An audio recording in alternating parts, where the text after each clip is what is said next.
Bagaimana mungkin sebuah agama besar menyebar luas tanpa perang? Tanah Jawa justru berubah lewat wayang.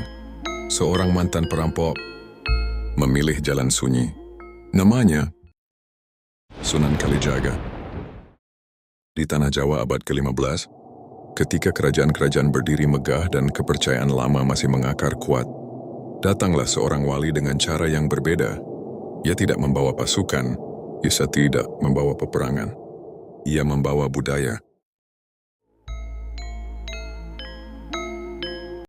Masa lalu Sunan Kalijaga.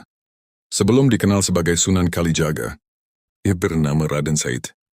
Konon ia pernah hidup sebagai perampok yang merampas harta orang kaya untuk membantu rakyat kecil.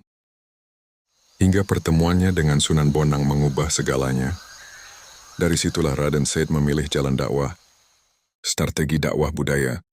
Sunan Kalijaga memahami satu hal penting. Budaya tidak bisa dihancurkan begitu saja. Maka ia tidak melarang wayang. Ia mengubah ceritanya. Tokoh wayang diberi nilai tauhid. Gamelan dimainkan dengan syair Islami. Tradisi selamatan diarahkan maknanya. Ia masuk ke hati masyarakat. Lewat apa yang mereka cintai. Islam tidak datang sebagai ancaman, tapi sebagai penyempurna. Dampaknya bagi Jawa. Pendekatan damai inilah yang membuat Islam berkembang pesat di Tanah Jawa. Bukan karena ketakutan, tapi karena kesadaran. Warisan metode dakwah Sunan Kalijaga masih terasa hingga hari ini.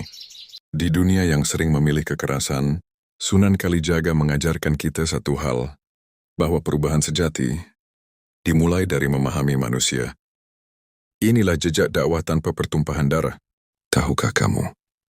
Sunan Kalijaga dulu adalah seorang perampok yang sangat ditakuti di Jawa. Tidak banyak yang tahu, sebelum menjadi wali besar, Sunan Kalijaga adalah seorang perampok yang ditakuti di Tanah Jawa. Namanya Raden Said. Sering merampas harta orang kaya untuk dibagikan kepada rakyat miskin. Suatu hari ia bertemu dengan seorang ulama bijaksana, Sunan Bonang. Raden Said berniat merampoknya. Namun Sunan Bonang hanya berkata dengan tenang, "Jika kau ingin hartaku, tunggulah di sini."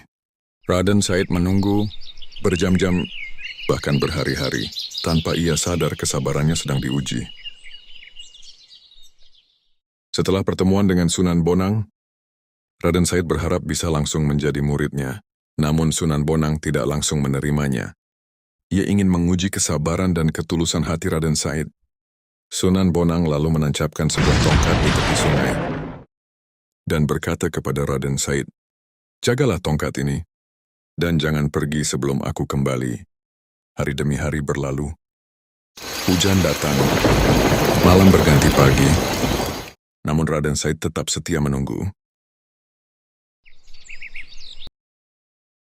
Bayangkan, seseorang menunggu di hutan selama bertahun-tahun hanya karena satu perintah.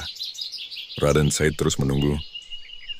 Bahkan ketika hari berubah menjadi bulan, ia memegang teguh pesan Sunan Bonang untuk tidak pergi sebelum gurunya kembali. Musim demi musim berlalu, hujan panas dan dingin. Ia tetap setia menunggu. Kesabaran itulah yang perlahan membersihkan hatinya dari kehidupan lamanya sebagai perampok. Tanpa ia sadari, ujian itu sedang membentuknya menjadi seorang wali besar. Setelah menunggu sangat lama, akhirnya seseorang kembali menemui Raden Said.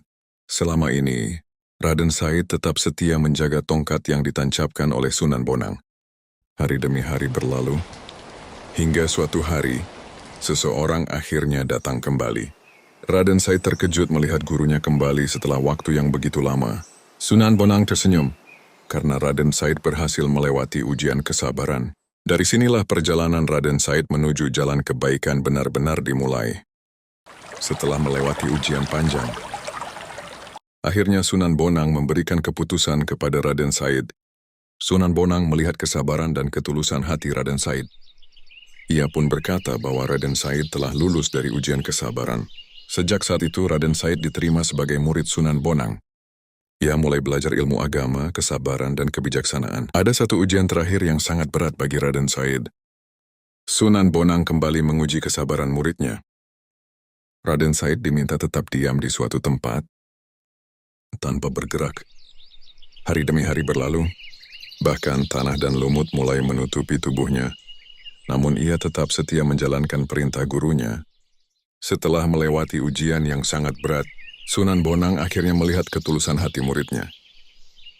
Raden Said yang dahulu dikenal sebagai perampok, kini telah berubah. Ia kemudian menyebarkan ajaran Islam dengan cara yang penuh kebijaksanaan. Namanya dikenang sebagai salah satu wali besar yang membawa cahaya Islam di tanah Jawa. Dari kisahnya, kita belajar bahwa kesabaran dan ketulusan mampu mengubah hidup seseorang. Terima kasih sudah mengikuti kisah Sunan Kalijaga. Kisah tokoh sejarah lainnya akan segera hadir.